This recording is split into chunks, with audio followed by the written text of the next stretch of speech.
우리 다 찾았으면 한 목소리로 함께 읽겠습니다. 시작. 너희 생각에는 어떠하냐? 만일 어떤 사람이 양 100마리가 있는데 그 중에 하나가 길을 잃었으면 그 99마리를 산에 두고 가서 길 잃은 양을 찾지 않겠느냐? 진실로 너에게 이르노니 만일 찾으면 길을 잃지 아니한 99마리보다 이것을 더 기뻐하리라. 이와 같이 작은 자 중에 하나라도 잃은 것은 하늘에 계신 너희 아버지의 뜻이 아니니라. 아멘.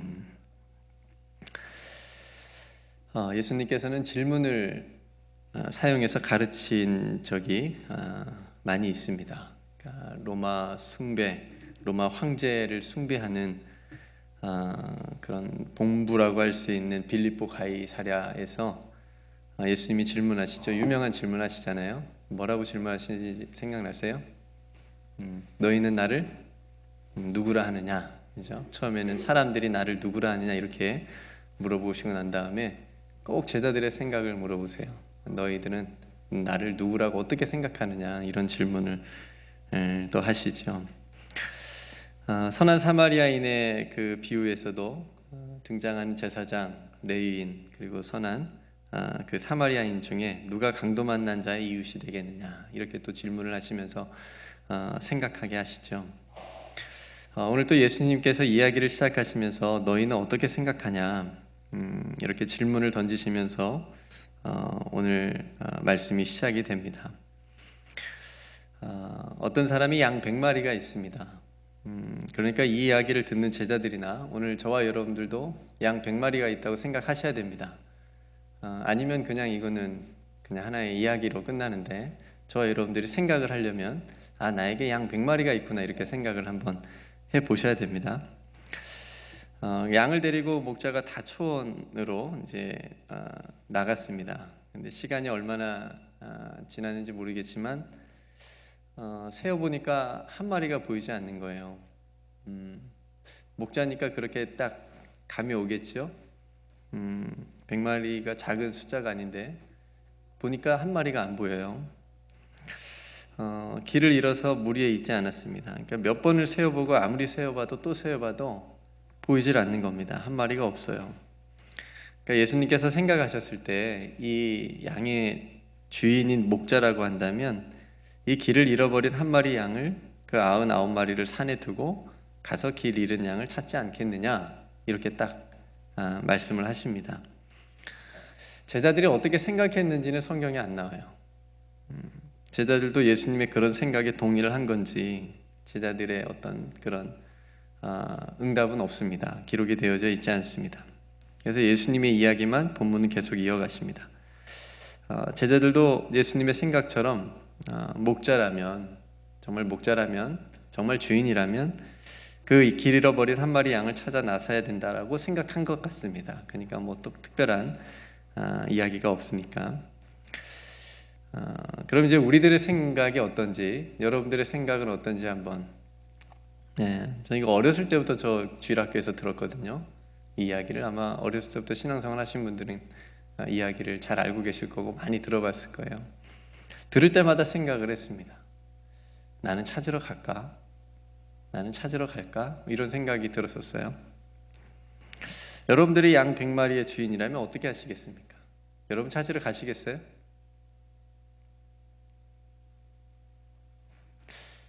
어쩌면 이 비유를 듣는 사람이라면 뭐 여러 가지 따져보는 사람도 충분히 있을 거라고 생각이 되어집니다. 뭐 경제적인 측면을 생각해서 99마리라도 지켜야지. 저는 우리에 갖다 놓고 갔다 그러면 당연히 찾으러 갔을 거라고 생각을 했을 건데 산에다 그냥 들판에다 두고 간 거예요. 그러니까 제가 고민이 된 겁니다. 이거 늑대나 이거 맹수가 와서 이거 잡아먹으면 어떡해요? 몇 마리 잡아먹으면 이거 안감만 못 하잖아요. 그런 생각이 드는 겁니다. 그래서 99마리라도 지켜야지. 그 길 있는 양이 얼마나 멀리 갔는지도 모르니까 지금 어디에 있는지도 모르는데 또 그 길 잃은 양이 혹시 약간 병들었던 양이면 그냥 포기할 수 있는 거 아닌가? 이게 좀 어디 아픈 양이면 그냥 포기할 수 있는 거 아닌가? 그런 여러 가지 따져볼 수 있는 수가 있겠지요. 그런데 성경은 예수님의 생각은 굉장히 단호합니다. 뭐 이것저것 따지지도 않습니다. 그냥 당연한 듯이 그 길을 잃어버린 한 마리의 양을 찾아가야 된다는 겁니다. 이 비유가 잃은 양의 비유인데 바로 이 비유의 목적이기도 한 거지요. 만일 목자가 이 길 잃은 양 한 마리를 찾으면 길을 잃지 아니한 99마리보다 이것을 더 기뻐하리라. 그러니까 찾으니까 얼마나 기쁘겠어요? 그렇게 말씀하시면서 결론이 이 작은 자 중에 하나라도 잃는 것은 하늘에 계신 너희 아버지의 뜻이 아니다. 이렇게 가르쳐 주시면서 이 이야기가, 짧은 이야기가 끝이 납니다. 그럼 이것은 길 잃은 그 양 한 마리가 길을 잃어버리지 않는 99마리보다 귀하다는 말씀이 아니고 그 한 마리가 양 99마리만큼 귀하다는 겁니다. 약간 차이가 있어요. 여러분 혹시 자신들을 그냥 산에 두고 갔다고 99마리가 주인을 서운했을까요? 충분히 그럴 수 있지 않겠어요? 한 마리 때문에 우리를 놓고 가? 우리 어떻게 하라고? 근데 아닌 것 같아요. 예수님의 생각은 뭐냐면 그 길 잃은 양 한 마리를 주인이 만약에 찾아오면 그 함께 걱정하고 기다린 99마리가 그 누구보다도 함께 기뻐할 수 있는 무리, 그것이 진짜 공동체가 아닐까. 그 기쁨을 함께 누릴 수 있는 것, 그것이 진짜 무리이고 공동체이다. 그래서 일단 이 비유는 우리가 아는 대로 예수님을 믿는 성도라고 한다면, 그리고 그 성도들이 모인 교회 공동체라고 한다면 그 성도와 공동체가 추구하는 하나님의 나라의 가치, 한 사람에 대한 가치가 세상적인 계산과 논리 그리고 가치 기준하고 얼마나 다른지 중요하게 체크해 볼 수 있는 그런 비유입니다. 우리 신앙생활도 마찬가지고요, 우리 가정도 마찬가지고요, 우리 교회 공동체도 마찬가지입니다. 복음서에 보면요, 오늘 잃은 양 비유가 실제로 일어납니다. 실제로 일어나는데 그게 바로 삭개오 이야기입니다. 삭개오 이야기도 여러분 잘 아시죠? 삭개오가 세리장이었는데 같은 동족에게 배신자라고 손가락질을 당하면서 그 누구에게도 칭찬받거나 인정받지 못하며 살았던 사람입니다. 그러니까 경제적으로는 뭐 남이 봤을 때는 남부럽지 않게 편안하게 살았지만 길을 잃어버린 것처럼 굉장히 영적인 공허함 가운데 삭개오가 살았던 거죠. 그래서 그런 삭개오가 예수님을 만나기를 굉장히 노력을 했고 뽕나무에 올라갔으니까 뭐 체면 그런 건 조금 이제 버리고, 그러니까 예수님께서 또 삭개오를 그렇게 만나 주셔서 은혜 베푸셨을 때 사람들이 막 수군거립니다. 예수님이 죄인의 집에 들어갔다. 저 사람이 어떻게 구원받을 수 있냐? 저 사람이 어떻게 예수님을 만나서 예수님의 은총을 입을 수 있냐? 뭐 이런 수군거림이 있었겠죠. 근데 이 삭개오 이야기의 결론은 예수님께서 이렇게 말씀하시죠. 인자가 온 것은 누구를 찾으러 왔다고요? 잃어버린 자를 찾아 구원하려 함이니라. 그러니까 딱 오늘 이 본문의 잃은 양 비유하고 딱 맞지 않습니까? 그러니까 삭개오는 예수님이 찾으시는 바로 길 잃어버린 한 마리 양이었던 겁니다. 예수님이 찾으신 거예요. 성도 여러분, 잃은 양 비유하고 삭개오 이야기에서 저와 여러분들의 공통점이 뭡니까? 저와 여러분들도 길을 잃어버렸던 한 마리 양이었던 거죠. 길을 잃어버렸으니까 방황하고 세상적인 것을 쫓고 참 행복을 누리지 못하고 목자가 없으니까 두려움이 가득한 삶을 살다가 예수님이라고 하는 목자, 참된 목자를 만나서 그 모든 것이 다 해결이 되고 이 생명의 길을 걸어가고 있는 거죠. 이 은혜가 바로 길을 다시 찾은 은혜라고 저는 생각을 합니다. 삭개오에게도 앞으로 남은 삶을 어떻게 살아가야 되는지 그 생명의 길을 예수님께서 보여주신 은혜인 거죠. 그래서 그 삭개오가 예수님의 말씀을 듣고 다 정리를 하잖아요. 그죠? 뭐 여러 가지 자신의 삶에 변화된 것들을 이제 선포를 하면서 그렇게 변화를 보여줍니다. 이제 다시 본문으로 한번 돌아와 봤어요. 본문에는 길을 잃어버린 양 한 마리하고 길을 잃지 아니한 99마리 양으로 말하고 있습니다. 그러니까 오늘 비유를 이 세상에 좀 적용을 해보면 이렇게 나눠볼 수 있을 것 같아요. 세상에는 길을 잃어버린 사람들이 있고요, 그리고 길을 잃어버리지 않은 사람들, 그러니까 즉 길을 찾은 사람들, 구분해 볼 수 있지 않을까 생각이 되었습니다. 그러니까 길을 잃어버려서 길을 찾아 헤매는 사람들이 있고, 반면에 길을 찾아서 그 길을 걸어가는 사람들이 있는 겁니다. 한 번은 부자 청년이 예수님께 찾아와요. 영생의 길을 찾기 위해서 예수님께 옵니다. 그 길을 알고 계신 분에게 온 거니까 제대로 잘 찾아온 겁니다. 근데 안타깝게도 자신의 소유물 때문에 예수님께서 알려주신 그 영생의 길을, 생명의 길을 선택하지 못하고 가지 못하고 되돌아갑니다. 여러분, 지금도 이런 사람들이 세상에 얼마나 많이 있습니까? 예수님께 왔는데 여러 가지 이유를 가지고, 이유 때문에 다시 돌아갑니다. 세상으로 돌아갑니다. 이 길을 가지 못하고 다시 돌아가는 사람들이 얼마나 많이 있습니까? 물론 밖에만 있는 게 아니라 교회 안에도 있을 수 있습니다. 충분히. 그러니까 이 부자 청년은 길을 잃어버린 사람이라고 할 수 있는 거죠. 그러니까 길을 잃어버린 사람이라고 할 수 있는 겁니다. 성도 여러분, 정말 중요한 건 이제 우리 자신에게 진지하게 이제 우리에게 물어봐야 되겠죠. 나는 어느 쪽일까? 우리들은 길을 잃어버린 사람들인가? 길을 찾은 사람들인가? 물론 이 길이 어떤 길이냐에 대한 정의에 따라 대답이 좀 달라질 수는 있겠지만, 오늘 본문에서 적용을 해보면 이 길을 잃어버린 양에게 필요한 길은, 다른 길은 하나도 없습니다. 오직 목자에게 가는 길밖에 없습니다. 목자에게 가는 길만 있으면 됩니다, 이 양은. 그리고 삭개오가 잃어버린 길은 살아도 정말 참 사람처럼 사는 것 같지 않은 삶을 다시 정말 참되게 사람답게 살아가는 그런 길을 예수님께서 가르쳐 주셨으니까 그 길인 겁니다. 그러니까 저와 여러분들은 어떤 편에 속해 있는지, 나는 길을 찾은 사람인지, 정말 나는 길을 찾아서 그 길을 가고 있는 사람인지, 아마 속으로 다 대답을 하셨을 겁니다만, 결론부터 말하면 저와 여러분들은 다 길을 찾은 사람입니다. 아멘. 예수님을 믿는 사람이라면 다 길을 찾은 사람입니다. 그렇게 고백할 수 있어야 됩니다. 한 번은 예수님의 제자였던 도마가 물었습니다. 예수님이 어디로 가는지 우리가 알지 못합니다. 그 길을 어떻게 알겠습니까? 그러자 예수님께서 뭐라고 대답하시죠? 굉장히 유명한 고백이잖아요. 내가 곧 길이요 진리요 생명이니 나로 말미암지 않고는 아버지께로 올 자가 없느니라. 이게 도마와의 대화 속에서 나오는 예수님의 선포이신데, 예수님께서 길이라고 본인이 선포하셨기 때문에 우리가 예수님을 믿는 것은 길을 찾은 겁니다.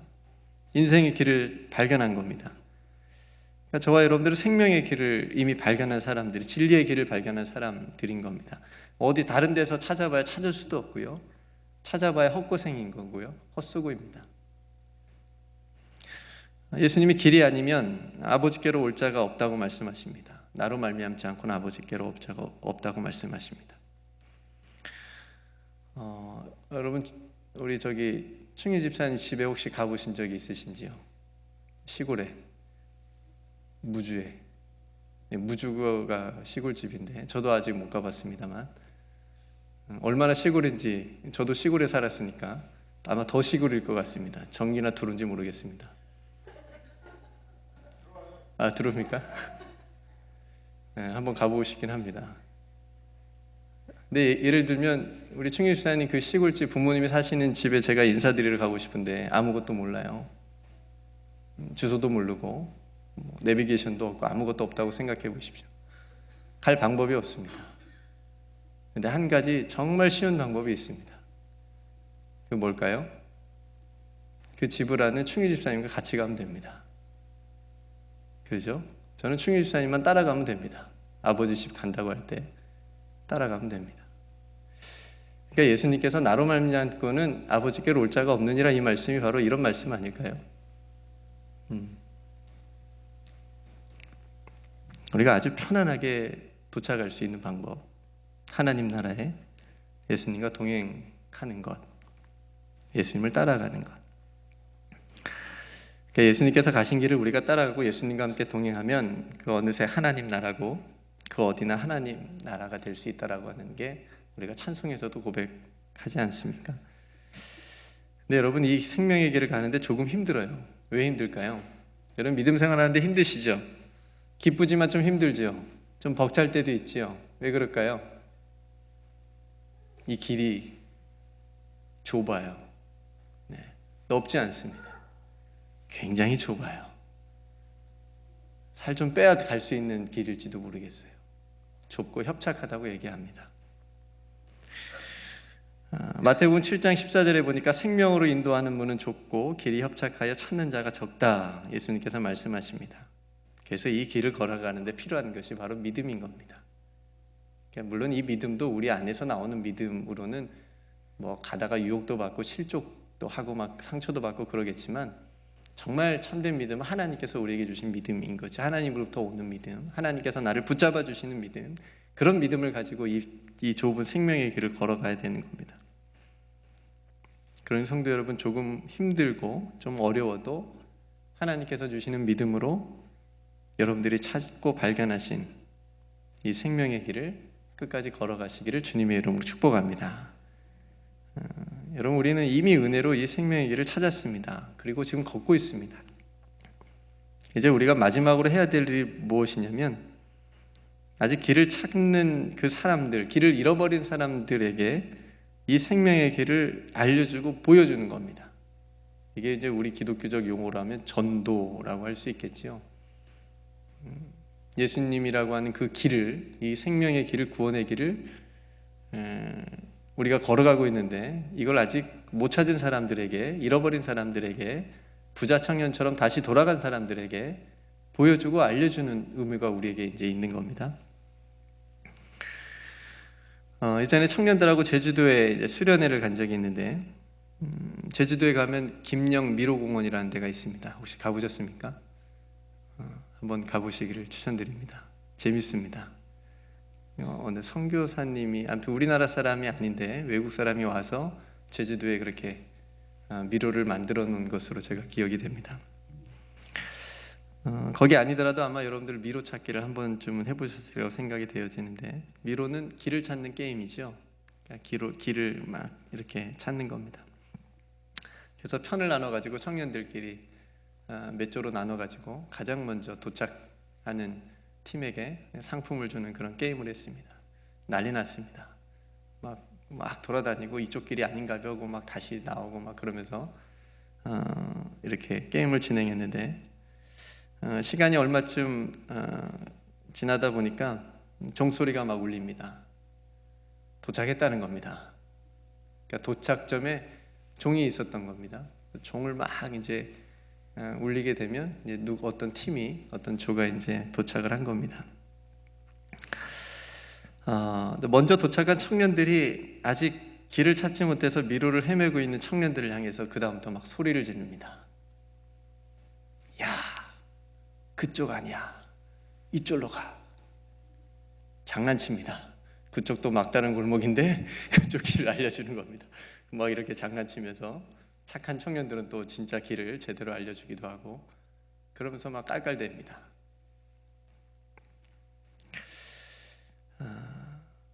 이것이 먼저 길을 찾은 청년들의 특권이었습니다. 어떻게 길을 알려줄 수 있었냐면, 먼저 그 길을 가봤기 때문이고, 그리고 그 도착 지점에 종이 있는 곳이 높은 지역이었습니다. 그러니까 그 위에서 보면 미로가 다 보였던 겁니다. 그러니까 누가 어디서 헤매고 있는지 지금 다 먼저 도착한 친구들은 다 알고 보고 있는 겁니다. 여기서 한 가지 의미 있는 생각을 하게 됐습니다. 우리는 인생이라는 이 미로에서 이 미로를 헤매는 사람들이 아니고 이미 미로의 끝에서 종을 치는 사람들이라고 하는 거죠. 저와 여러분들은 이미 길을 찾았고 그 길의 끝에 뭐가 있는지 알고 있기 때문에 이미 우리는 종을 치는 사람, 그 위에 있는 겁니다. 그리고 아직도 미로의 길을 찾아 헤매는 사람들을 우리가 도와줌으로써 그들도 이 미로의 길을 찾아서 종을 치게 도와줘서 함께 종을 치는 기쁨을 누리는 것, 이것이 오늘 예수님께서 마지막 말씀하신 하늘의 기쁨을 누리고 잃어버린 자를, 작은 소자 중에 잃어버린 자를 찾아내는 그 기쁨을 함께 누리는 겁니다. 성도 여러분, 여러분 곁에 혹시 길을 잃어버린 사람들이 있으십니까? 혹시 그럴 수도 있겠습니다. 너무 늦으면 그들이 혹 너무 멀리 가지 않을까라는 생각이 들 때가 있습니다. 내가 가는 길도 너무 바빠서, 내 코도 석자라서, 내 믿음도 지키기 힘들어서 다른 사람의 그 길조차 어디로 가는지, 내 가족이, 내 이웃이, 내가 사랑하는 사람이 어떤 길을 가고 있는지 신경 쓰지 못할 때도 있을 수 있겠습니다. 근데 잠시 돌아봐야 되겠습니다. 정말 중요한 문제인데 이 문제를 우리가 혹시 우선순위에서 조금 뒤로 놓고 생각하면서 우리의 인생을 살아가고 있는 것은 아닌지. 종을 치는 것이 굉장히 중요한 문제인데 우리 인생의 미래에서 그것만큼 중요한 문제가 없는데 우리가 그냥 그 안에서 헤매면서 살아가고 있지는 않는지. 혹시 여러분 곁에 길을 잃어버린 사람들이 있으시다면 그 사람들을 위해서 함께 기도하고 그 사람들도 우리와 같이 길을 찾을 수 있도록 함께 종을 울릴 수 있도록 그렇게 도와줄 수 있는 그런 전도자의 삶을 살아갈 수 있는 저와 여러분 되기를 주님의 이름으로 축복합니다. 지난주 송 선교사님께서 간증도 해주시고 말씀도 전해주시는데 그 말씀을 들으면서 그런 생각이 드는 겁니다. 저분은 길을 찾았고 길을 가시는 분이시구나.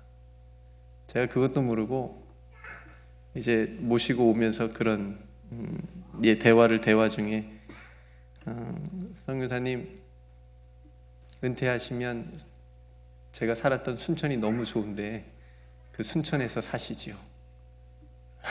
이렇게 철딱더니 없이 그렇게 얘기. 너무 창피했습니다. 선교사님 딱 올라오셔가지고 기억나세요? 자기는 선교지에서 죽겠다 그런 말씀을 하셔가지고 아유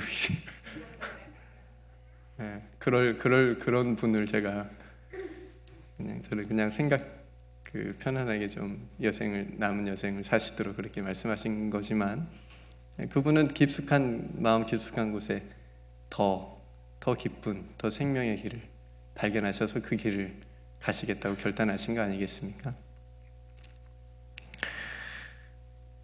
그래서 선교사님께서 삶으로 전해주신 것처럼 저와 여러분도 그렇게 살아갔으면 좋겠습니다. 여기가 우리가 선교지고 또 뉴욕에서 우리도 선교사라고 말씀해 주셨으니까 그 말씀도 기억하면서 주님과 함께 뚜벅뚜벅 걸어가면 하나님께서 말씀하신 그 하나님의 나라를 우리가 날마다 경험하면서 살아가게 될 줄로 믿습니다. 생명의 길을 찾았다는 종을 세상을 향해서 크게 치는 인생이 되시기를 주님의 이름으로 축복합니다. 이게 맞는 종인가 이렇게 항상 고민하지 마시고 예수님께서 붙잡아 주셔서 이게 정말 생명의 종입니다. 세상을 깨우는 종. 그렇죠? 내가 살아가고 있는 이 길이 예수님께서 가신 길입니다 라고 이렇게 보여줄 수 있는 그런 삶이 되었으면 좋겠습니다. 여러분, 넌 연약하고 넌 죄도 많고 너는 너무 세상적이고 세속적이고 돈 좋아하고 그래서 아직 길을 찾지 못했다는 사단의 속삭임을 듣지 마시기를 바랍니다. 이건 사단의 속삭임입니다. 여러분 안에 계시는 주님께서 길이십니다. 그러니 다른 길을 우리가 기웃거리거나 찾거나 흔들리지 않기를 바랍니다. 우리가 예수님과 함께 걸어가면 우리는 이미 길을 찾은 사람들이고 그 길 끝에는 영원한 생명이 있는 줄로 믿습니다. 그러니까 이 생명의 길을 지금도 길을 잃고 방황하며 살아가는 사람들에게 전하고 보여주고 알려줄 수 있는 저와 여러분들의 그런 생명의 삶이 되시기를 주님의 이름으로 축복합니다. 기도하겠습니다. 하나님, 저희들이 예수님께서 길이시요 진리이시요 생명이시다라고 하는 말씀을 믿고 그 길을 따라가고 또 주님과 함께 걸어가는 이 생명의 길을 찾은 사람들인 줄로 믿습니다. 때론 이 생명의 길을 걸을 때 저희들의 믿음이 부족하고 연약해서 힘들고 어려울 때도 있지만 주님께서 일으켜 세워주시고 또 주님께서 함께 걸어주심으로 한 걸음 한 걸음 주님과 동행하는 이 길이 아버지 하나님께 주시는 또 능력으로 끝까지 완주하게 될 줄로 믿습니다. 우리 귀한 성도들 한 사람 한 사람 붙들어 주시고 또 인생의 미루에서 이 생명의 길을 끝을 찾고 찾았사오니 하나님 그 찾았다는 종을 크게 울리면서 또 세상에 아직 길을 잃어버린 길을 찾지 못한 가족들, 이웃들, 친구들 또 소중한 사랑하는 사람들에게 그 길을 보여주며 또 함께 가는 그런 기쁨이 우리 모든 성도들의 가정과 또 우리 교회 가운데 있게 하여 주시옵소서. 오늘도 하나님과 함께 동행하며 살아가는 또 귀한 한 날을 또 하나님께서 보내게 해주신 것 감사하고 또 남은 한 주도 하나님께서 함께 주실 줄 믿고 감사드리며 사랑이 많으신 예수님의 이름으로 간절히 기도드리옵나이다. 아멘.